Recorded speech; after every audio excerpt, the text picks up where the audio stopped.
కార్యకర్తలందరికీ మళ్ళీ నా విన్నపం, మీ అందరికీ ఇప్పుడు ఒక యాప్ వస్తుంది, టెలిగ్రామ్ లేదు ఇది లేదు, సింగిల్ యాప్లో తీసుకొస్తా, వివరాలన్నీ మళ్ళీ చెప్తా. దాని ద్వారా మీరు చేస్తున్న పనులు మాకు తెలిసిపోతాయి, డోర్ టు డోర్ ఎన్ని. వేదికమైన మా చుట్టూ తిరుగుతాం కాదు, ప్రజల చుట్టూ తిరగండి, మిమ్మల్ని ఎత్తుక్కుంటూ వచ్చే బాధ్యత తెలుగుదేశం పార్టీ తీసుకుంటుంది.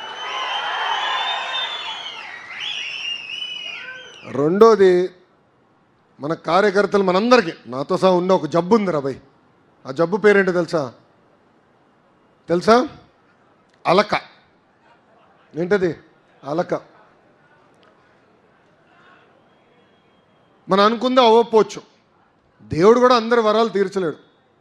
మనం అలుగుతాం, వెళ్ళి ఇంట్లో పడుకుంటాం. ఎట్లా రాబాయ్ ఇది?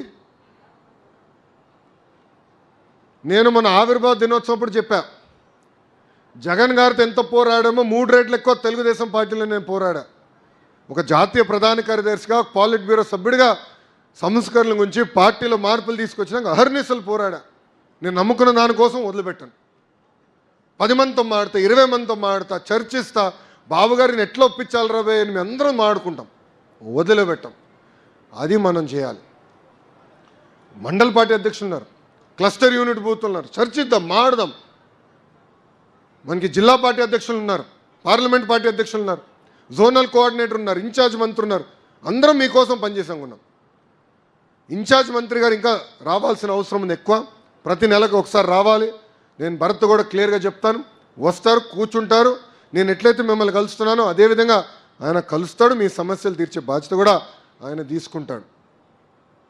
ఇలా మనం కూర్చొని మాట్లాడదాం, చర్చించుకుందాం, మన సమస్యలు మనం పరిష్కరించుకుందాం. అంతేగాని అలక ఉండదు. ఎవరైనా అలిగారంటే నేను కర్ర పట్టుకుని ఇంటికి వస్తారా బాయ్? నేను చెప్తున్నా, ఇంక అలిగేదానికి లేదు. ఎందుకంటే 5 సంవత్సరాలు నరకం అనుభవించాం, అది మర్చిపోదండి. అడుగడుగున అవమానించారు, కేసులు పెట్టారు, వెంటాడారు, మన కార్యకర్తలను చంపారు. అది మనం మర్చిపోకూడదు. అట్లా ఉండాలి తప్ప ఏదో అయిపోయింది, ఏదో తప్పు అయిపోయిందని ఇంట్లో పడుకోకూడదని కార్యకర్తలందరికీ నేను తెలియజేస్తున్నాను.